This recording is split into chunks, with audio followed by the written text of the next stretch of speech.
محفل کا اللہ تعالیٰ نے اللہ کا بھی شکر گزار ہوں، اور جنہوں نے بلایا، یہاں کی مینجمنٹ نے بلایا، ان سب کا شکر گزار ہوں کہ اللہ اور اس کے رسول صلی اللہ علیہ وسلم کی بات کرنے کا موقع دیا۔ آپ سب کا بہت شکر گزار ہوں۔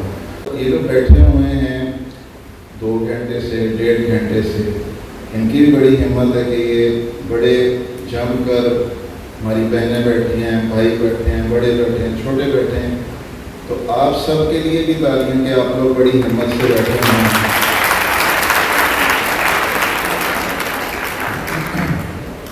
بسم اللہ الرحمن الرحیم۔ اللہ تعالیٰ ہم سب سے ایک سوال کرتے ہیں کہ آپ اس دنیا میں کیوں آئے ہیں؟ ام خلقوا من غیر شیء۔ اللہ تعالیٰ ایک سوال کرتے ہیں ہم سے کہ بغیر وجہ کے آئے ہو، کیوں آئے ہو اس دنیا میں؟ کیا مقصد ہے آنے کا؟ کیا مقصد ہے آنے کا؟ کیوں آئے ہیں ہم اس دنیا میں؟ بغیر وجہ کے پیدا ہو گئے، بغیر کسی مقصد کے پیدا ہو گئے؟ یہ اللہ تعالیٰ ہم سے سوال کرتے ہیں، اور پھر اللہ جل شانہ اس کا خود جواب اپنے ہی قرآن پاک میں دیتے ہیں کہ ہم نے آپ کو اس لیے پیدا کیا ہے، وَمَا خَلَقْتُ الْجِنَّ وَالْإِنسَ إِلَّا لِيَعْبُدُونِ، کہ ہم نے انسانوں کو اور جنات کو، عورتیں ہیں مرد ہیں، اپنی بندگی کے لیے پیدا کیا ہے، اپنی معرفت کے لیے پیدا کیا ہے۔ اور ابن عباس رضی اللہ تعالیٰ عنہ فرماتے ہیں لیعبدون کا مطلب ہے لیعرفون، اپنی پہچان کے لیے پیدا کیا، اللہ کو پہچاننا، اس لیے ہم ہیں، یہ ہمارا پہلا مقصد ہے۔ جی ہاں، اور رسول اللہ صلی اللہ علیہ وسلم کا آنے کا بھی وہی مقصد تھا جو تمام انبیاء علیہ السلام کا مقصد تھا۔ تمام انبیاء کی ایک ہی دعوت ہوتی تھی، یا ایھا الناس قولوا لا الہ الا اللہ تفلحون، لوگوں اللہ کو مان لو، اللہ کی مان لو اگر کامیاب ہونا چاہتے ہیں۔ میں، آپ، ہم جتنے یہاں پر بیٹھے ہیں، ہم سب سے اگر کوئی پوچھے گا کامیاب ہونا چاہتے ہو؟ جی ہاں جی، کامیاب ہونا چاہتے ہیں، کوئی بھی ناکام نہیں ہونا چاہتا، دنیا میں بھی کامیاب ہونا چاہتے ہیں، آخرت میں بھی کامیاب ہونا چاہتے ہیں۔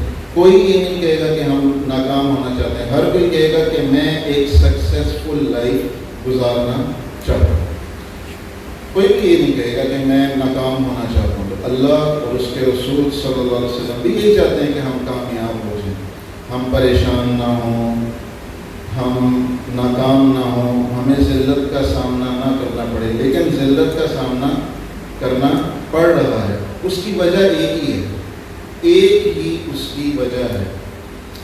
آپ لوگ ایک تو میں چاہتا ہوں ذرا ریلیکس ہو، آپ کا بھائی ہوں میں، کوئی بہت بڑا علمی شاہکار کوئی وہ آپ کے سامنے، آپ کا بھائی ریلیکس ہو کے چند لائٹ سی باتیں لائٹ نوٹ پہ کروں گا۔ اللہ مجھے بھی اس پہ عمل کی توفیق دے، آپ سب کو بھی اس پہ عمل کی توفیق دے۔ تو کامیابی کا رستہ حضور پاک صلی اللہ علیہ وسلم ہی ہمیں بتائیں گے، اور یہ اس کے اندر بنیادی چیز ایک یہ ہے کہ یہ سب کچھ خود بخود نہیں ہو رہا۔ پہلی بات اس کے اندر اللہ کو پہچاننے کے لیے ایک بنیادی بات یہ ہے، دیکھیں مجھے یہاں پہ آپ نے بات کے لیے بلایا ہے، ٹھیک ہے، اب میں ایک مثال دیتا ہوں۔ میں یہ کہتا ہوں کہ یہ پانی کی بوتل لائے گا، اس سے ذرا یہ پانی کی بوتل آ گئی، ٹھیک، اب اس کو میں نے یہاں پہ رکھ دیا، ٹھیک، میں نے کہا کہ بھئی یہ پانی کی بوتل ہے، یہ خود بخود آ گئی ہے، تو میں ٹھیک کہہ رہا ہوں، یہ پانی کی بوتل یہاں خود بخود آئے گی، بھائی دے کر گئے ہیں۔ اچھا، پھر میں کہتا ہوں کہ یہ پانی کی جو بوتل ہے یہ خود بخود میرے اندر میں پانی بھی پی لوں، اور پھر میں اس بوتل کو، یہ تو خیر پلاسٹک کی ہے، نیچے پھینکوں گا ٹوٹے گی نہیں، لیکن اگر شیشے کی ہوگی تو کیا ہوگا؟ ٹوٹ جائے گی نا، ایسے ہی ہوگا، ٹوٹ جائے گی۔ اور پھر میں کہوں کہ یہ پانی کی بوتل خود بخود ٹوٹ بھی گئی ہے، تو کیا خیال ہے؟ آپ مجھے کیا کہیں گے؟ آپ کہیں گے ماؤ صاحب آپ کو بیان کے لیے بلایا تھا، آپ نے کیا یہ پانی کی بوتل اور یہ خود بخود کیسے خود بخود آئے گی نہیں، خود بخود آپ کہہ رہے ہیں ٹوٹ بھی گئے، نہیں ہو سکتا نا ایسا۔ تو یہ دنیا خود بخود کیسے بن سکتی ہے؟ میں ایک دم سے آ گیا خود بخود، ایک بہت بڑا دھماکہ ہوا اور میں آ گیا اور میں نے یہ بسکوٹ بھی پہن لیا اور یہ پگڑی بھی میں نے خود بخود پہن لی۔ یار کیسی باتیں کر رہے ہیں، کیسی عجیب سی گفتگو ہے۔ تو جب یہ خود بخود اتنے یہ چھوٹے چھوٹے کام، یہ کپڑوں کا پہننا، یہ بوتل کا آنا، یہ نہیں ہو سکتا، تو یہ دنیا بھی خود بخود نہیں بن سکتی۔ اس کا بنانے والا کون ہے؟ بولیں اللہ، اللہ ہے۔ دوبارہ بولیں اللہ ہے۔ جی ہاں، جب اللہ بندہ کہتا ہے تو یہ پوری یہ ایک نور سے بھر جاتا ہے، زمین اور آسمان کا جتنا خلا، اتنی طاقت ہے، اتنی نیکیاں ہیں اس کے اندر۔ یہ بنیادی چیز ہے کہ یہ سب کچھ خود بخود نہیں ہو رہا، تو یہ اللہ کو، اللہ کے بغیر سب کچھ خود بخود کیسے ہو سکتا ہے؟ اس کو ایک کو، اور دوسرا آپ صلی اللہ علیہ وسلم نے ہمیں بتایا کہ اللہ ہیں جو سب کچھ کر رہے ہیں، ٹھیک ہے۔ اب انسان اگر ٹھیک ہو جائے، ایک استاد تھے، انہوں نے اپنے شاگرد کو کہا کہ بیٹا یہ دنیا کا نقشہ ہے، ٹھیک ہے، اس کو انہوں نے پھاڑا، ہم سب ایسے اس کو پھاڑ دیا، اور پھر اپنے شاگرد سے کہا کہ چلو بھائی اب اس کو جو ہے نا، اس کو جوڑ کے دکھاؤ۔ تو وہ شاگرد میرے جیسا ہی تھا، کہتے کون سے چکر میں ٹیچر نے ڈال دیے۔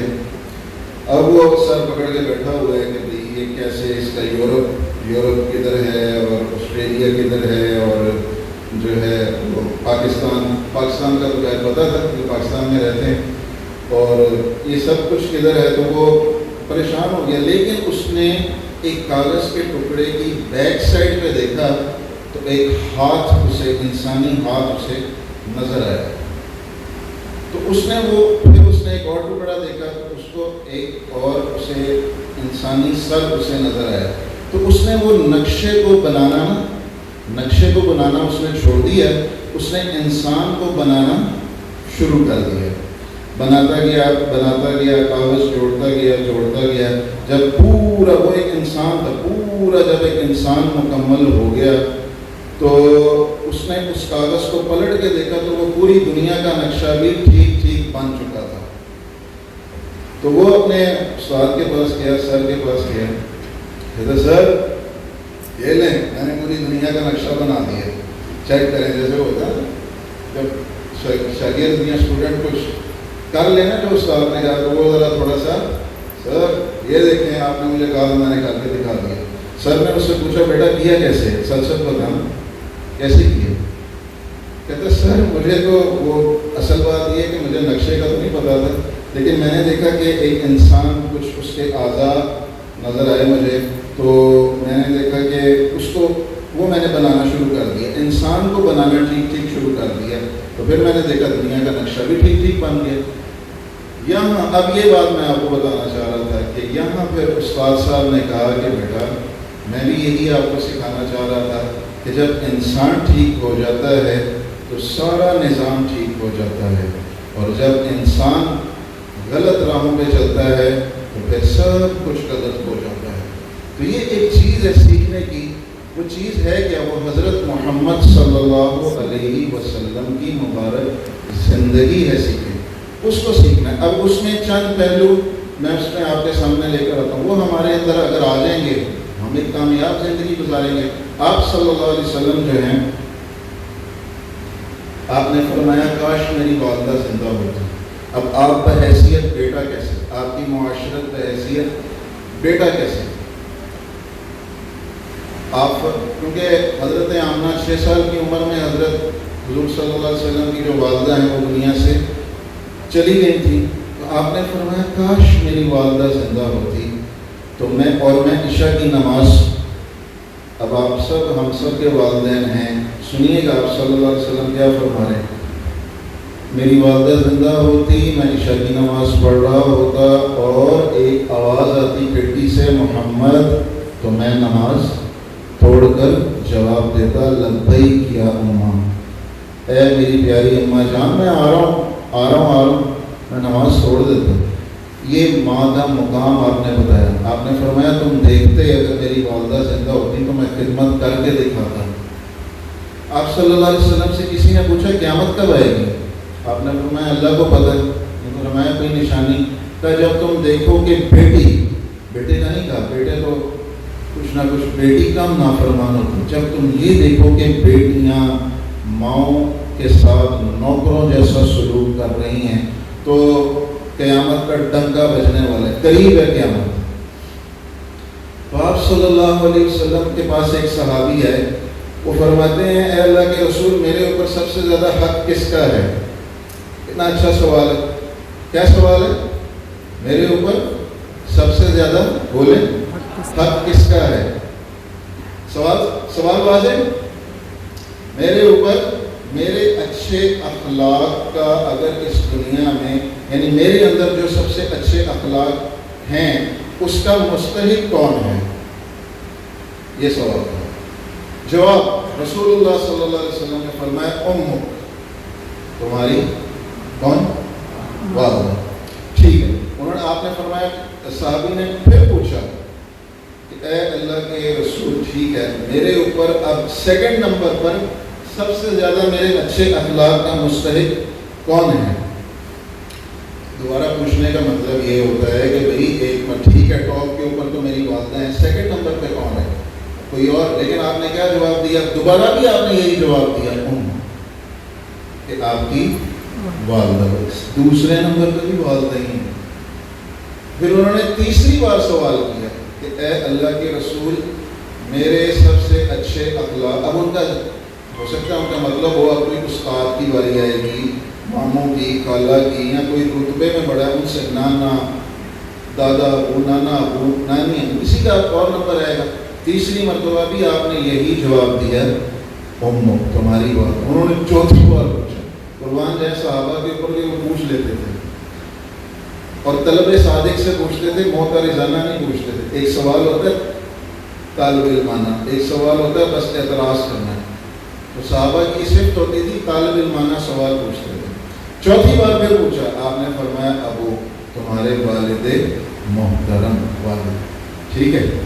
تو یہ آپ بحیثیت بیٹا تھوڑا سا دین بتایا کہ بحیثیت بیٹا کیسے زندگی گزارنی. اور پھر بیٹا جب آگے رشتہ چلتا ہے تو وہی بیٹی بیٹا خامد اور بیوی کی شکل اس رشتے کے اندر جاتے ہیں. تو آپ نے اس کے اوپر بھی روشنی ڈالی. آپ نے زندگی کے ہر پہلو پہ روشنی ڈالی. آپ نے فرمایا بہترین انسان، بہترین خامد وہ ہے جو اپنی بیوی کے ساتھ سب سے کیا کرے؟ اچھا. خیرکم خیرکم لأہلہ وانا خیرکم لأہلی. بہترین انسان وہ ہے جو اپنے گھر والوں کے ساتھ اچھا سلوک کرے، اور میں سب سے اچھا سلوک کرتا ہوں اپنی بیوی کے ساتھ. یہ آپ صلی اللہ علیہ وسلم نے فرمایا. ایک اور حدیث ہے، آپ صلی اللہ علیہ وسلم نے فرمایا بہترین انسان وہ ہے جو گھر والوں کے ساتھ اچھا سلوک کرے. جی ہاں. اور پھر آپ نے دونوں سائڈوں کا دین اس کو درمیان کے اندر لے کر ہے. آپ نے دونوں سائڈوں کا دین جو ہے وہ بیان فرمایا. آپ نے فرمایا اگر میری شریعت کے اندر کسی کو، لمبا قصہ ہے، اگر میری شریعت کے اندر سجدے کی کسی کو اجازت ہوتی، شریعت کے اندر سجدے میں اس کا مطلب یہ ہے کہ کسی کو بھی کسی مخلوق کو سجدے کی اجازت نہیں. آپ صلی اللہ علیہ وسلم نے فرمایا کہ اگر میری شریعت کے اندر اجازت ہوتی سجدے کی تو میں بیوی سے کہتا کہ اپنی خامن کو سجدہ کرے. میرا خیال ہے آواز آ رہی ہے. تو یہ آپ نے دونوں سائڈوں کا. آپ نے فرمایا اگر ہم باپ ہیں یا والدہ ہیں تو حدیث کے اندر آتا ہے اکرموا اولادکم، اپنی اولاد کو بھی عزت دیں. اپنی اولاد کو کیا دیں؟ عزت دیں. ان کے ساتھ شفقت کے ساتھ پیش آئیں. نارملی ہمارے معاشرے میں جو ہے وہ سختی کے ساتھ اولاد کے ساتھ پیش آ رہے ہوتے ہیں. نارملی ہمارے معاشرے کے اندر اس کی وجہ سے اولاد پھر باغی ہو رہی ہوتی ہے. وہ اولاد کو اپنی پراپرٹی سمجھنا شروع ہو جاتے ہیں. اولاد کے ساتھ سختی کے ساتھ پیش آتے ہیں، جس کی وجہ سے پھر معاملہ بہت دور چلا جاتا ہے. میرا ایک جاننے والا تھا، ان کی والدہ بہت عبادت گزار تو بہت زیادہ تھی، لیکن وہ اپنی والدہ کے پاس نہیں بیٹھتے تھے. اس سے میں نے پوچھا کہ آپ اپنی والدہ کے پاس کیوں نہیں بیٹھتے؟ تو بڑی، کیونکہ ہم انہیں جانتے ہیں تو بڑی عبادت گزار. کہتے جب بھی پاس بیٹھتا ہوں تانوں کے سوا کچھ نہیں ملتا. جب پاس بیٹھو تانے پہ تانے شروع. اولاد کسی کو بھی آپ تانا دیں گے وہ آپ سے دور ہو جائے گا، کسی کو بھی آپ تانا دیں گے وہ دور ہو جائے گا آپ سے، کوئی بھی. تو آپ صلی اللہ علیہ وسلم نے ہر پہلو کے اوپر روشنی ڈالی. جی ہاں. اور پھر آپ صلی اللہ علیہ وسلم نے بڑا خوبصورت دین، آپ بحیثیت سسر، آپ بحیثیت نانا، آپ بحیثیت شوہر، ان سب کے اوپر ایک مرتبہ، آخری اب چند دو چار باتیں ہیں. ایک مرتبہ حضرت علی اور حضرت فاطمہ رضی اللہ تعالیٰ عنہ کی تھوڑی سی، یہ سب سے عظیم جوڑا ہے اس دنیا کا، عظیم جوڑوں میں سے ہے. لیکن پتہ چلا ان میں بھی تھوڑی سی پہنچ نیچ ایک دفعہ ہو گئی. تو آپ کو پتہ چلا، آپ گھر کے اندر داخل ہوئے، گھر کے اندر گئے تو پوچھا کہاں ہے علی؟ تو حضرت فاطمہ نے فرمایا باہر گئے ہوں. تو کب باہر گئے ہوں؟ اس سے تھوڑا سا آپ نے اندازہ لگا لیا کہ کچھ ہوا ہے. اچھا اب یہاں یوں نہیں حضور صلی اللہ علیہ وسلم نے کیا کہ اچھا کیا بات ہوئی تھی، جیسے ہمارے یہاں ہو رہا ہوتا ہے، کیا کہہ دیا تھا انہوں نے، اچھا یہ کچھ بھی نہیں. گئے حضرت علی کو جا کے ڈھونڈا. مسجد کے اندر تھے آپ، مسجد کے اندر لیٹے ہوئے تھے. تو عرب کے اندر نا کسی کو پیار سے بلانا ہونا تو اسے کنیت سے بلایا جاتا ہے. جیسے ہمارے معاشرے میں کسی کو پیار سے بلانا ہو تو اس کے چند الفاظ ہیں. عرب کے اندر کسی کو پیار سے بلانا ہو تو اسے کنیت، ابو تراب، ابو القاسم، کنیت سے بلایا جاتا ہے. تو آپ کے یہاں مٹی تھوڑی سی لگی ہوئی تھی، زمین پہ لیٹے ہوئے تھے مسجد کے اندر. آپ نے فرمایا قوم یا ابا تراب، اے مٹی والے اٹھو. جی پیار سے بلایا، کچھ نہیں پوچھا کیا ہوا، کوئی بات ہوئی. حضرت علی کا ہاتھ پکڑا، گھر کے اندر گئے، تشریف لے کر گئے اور حضرت فاطمہ کا ہاتھ یہاں اپنے یہاں پہ رکھا، اوپر حضرت علی کا ہاتھ رکھا. کوئی یہ نہیں ہے کہ کیا ہوئی، کہ ہمارے یہاں تو صلح کرانی ہو الٹا لڑوا دیتے ہیں. ہاں تو بھی کیا سی، اچھا انہیں ہے کیا سی، اچھا ایسے بہت غلط گل کی تھی، ایسے نہیں کہنا چاہتے، بالکل 100% غلط کی تھی. وہ بجائے کہ وہ صلح کرانے کے الٹا پھر طلاق دلوا دیں، وہ الٹا اور لڑائی ڈلوا دیں. نہیں نہیں نہیں نہیں نہیں نہیں نہیں ہو رہے. تو آپ نے کچھ بھی، آپ نے فرمایا کہو ہم دونوں نے کیا کر لی، صلح کر لی. کہو ہم دونوں نے کیا کر لی، صلح کر لی. تو یہ آپ کی مبارک زندگی تھی جو آپ دے کر گئے تھے، لیکن وہ کیونکہ چھوٹ گئی. ایک حدیث آپ صلی اللہ علیہ وسلم فرماتے ہیں کہ جو یہ چاہتا ہے کہ اللہ اور اس کے رسول بھی اس سے پیار کریں. لیکن یہ ڈبل ہو گیا کام. ایک یہ ہے کہ میں اللہ اور اس کے رسول سے پیار کروں، اور ایک یہ ہے کہ اللہ اور اس کے رسول بھی مجھ سے کیا کریں، پیار کریں. تو یہ جانبین میں ہو گیا نا. آپ نے فرمایا جو یہ چاہتا ہے کہ اللہ اور اس کے رسول بھی اس سے کیا پیار کریں، فَلْيَسْدُقِ الْحَدِيثَ إِذَا حَدَّثَ، جب بھی بولے تو سچ بولے، جھوٹ نہ بولے، چاہے گھر میں ہے چاہے کہیں بھی ہے. دوسرا فَلْيُؤَدِّ أَمَانَتَهُ إِذَا اؤْتُمِنَ، یہ معاشرت سکھائی، سوشل لائف معاشرت سکھائی. جب بھی امانت ہو تو اس میں خیانت نہ کرے، دیانت داری کا اہتمام کرے. تیسرا آپ نے فرمایا کہ فَلْيُحْسِنْ جَارَهُ مَنْ جَاوَرَهُ، اپنے پڑوسی کے ساتھ اچھا سلوک کریں. تو یہ مبارک زندگی ہے جو مجھے اور آپ کو آپ صلی اللہ علیہ وسلم عطا کر کے گئے. اور آخری بات یہ ہے، کافی ساری آخری باتیں ہو گئی ہیں. آپ صلی اللہ علیہ وسلم دنیا سے جا رہے ہیں اور فرما رہے ہیں کہ یہ صحابہ کہتے ہیں کہ ہم نے کان لگا کے اس بات کو سنا، الصلاۃ، جو آپ کے سر نے کی بات. تو میں بھی وہی درخواست کروں گا کہ عبادات کے اندر نماز ٹاپ کے اوپر ہے. اور نماز بھی وہ والی، یہ یوں والی نہیں، یوں والی نماز کا پتہ سنا ہے یہ قصہ؟ چلیں تھوڑا سا آپ کو ریفریش کرنے کے لیے نا تھوڑا سا ایک قصہ. ایک مسجد کے امام صاحب تھے، وہ 4 لڑکے جو ہیں نا وہ ایک محلے کے اندر رہتے تھے، گھر کے اندر. وہ جب بھی نماز کے لیے جاتے تھے نا 4 لڑکوں کو کہہ دیتے تھے کہ وہ نماز پڑھیا کرو، نماز پڑھیا کرو، تو وہ ایک کان سے سنتے تھے دوسری کان سے نکال دیتے تھے۔ ایک دن ان لڑکوں کو بھی خیال آیا کہ جو ہے نا نماز جو ہے نا وہ پڑھنی چاہیے، تو امام صاحب جا رہے تھے مسجد میں، یہی زور کی نماز کا وقت ہے، تو امام صاحب نے وہی کہا وہ آ رہے ہو نماز پڑھ لیا کرو، تو انہوں نے کہا کہ امام صاحب نماز ہم پڑھ لیں گے لیکن ہم نے نا ادھر ہی نماز پڑھنی ہے، ہمیں مسجد نہیں جانا، تو آپ ہمیں ادھر پڑھا دیں، نماز پڑھ لیں۔ کہتے اچھا چلو یار ٹھیک ہے، میری وجہ سے کسی کی اگر فرض کوئی پڑھ لے تو اچھی بات ہے، چلو میں آج کسی اور کو نائب امام کو بھیج دیتا ہوں، خود میں ادھر پڑھا دوں گا۔ تو کرنا کیا ہے، ان چاروں لڑکوں نے کہا کرنا کیا ہے، انہیں نماز پڑھنی نہیں آتی تھی۔ امام صاحب نے کہا کوئی ٹینشن نہیں ہے، نو ٹینشن، آپ اس طرح کریں جو میں کروں آپ بھی وہی کریں، ٹھیک ہے، جو میں نے کرنا آپ نے بھی وہی کرنا، بس ٹھیک ہے جی۔ امام صاحب نے وضو کیا، ان چار بندوں نے بھی وضو کرنا شروع کر دیا جس طرح وہ وضو کر رہے تھے۔ اب وضو ہو گیا، اب زور کی نماز، امام صاحب نے کہا جو میں کروں وہ آپ نے کرنا، ٹھیک ہے۔ تو امام صاحب نے کہا اللہ اکبر، انہوں نے بھی کہا اللہ اکبر۔ اب امام صاحب سورہ فاتحہ پڑھ رہے ہیں، تو ایک نا بھیڑ آیا، بھیڑ نہیں ہوتا بھیڑ، وہ امام صاحب کے نا یہ یہاں پہ پیچھے کالر کے اندر سے نا اندر چلا گیا، اور امام صاحب کو جب اس نے کاٹا نا تو امام صاحب نے یوں، تو انہوں نے بھی پیچھے یوں، اس نے دوسری بار کاٹا، امام صاحب نے کہا او مر گیا، انہوں نے بھی کہا او مر گیا۔ امام صاحب نے کیا کوئی بس ہے، انہوں نے بھی کہا نماز کے امام صاحب سچا بات کیا سنا رہا ہوں، تو امام صاحب نے ایسے ایسے ہی کیا، انہوں نے بھی ایسے ایسے ہی کیا۔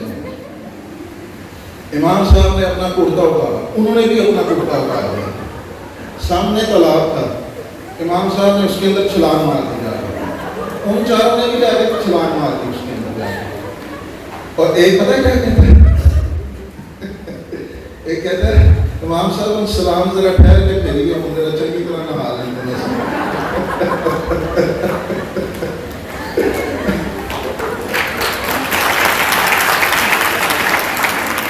تو ایسی نماز پڑھنی، ہاں کیسی نماز پڑھنی، وَإِلَىٰ رَبِّكَ فَارْغَب، اللہ کی طرف رغبت کرنے والی نماز، جس کی نماز جاندار اس کی زندگی شاندار۔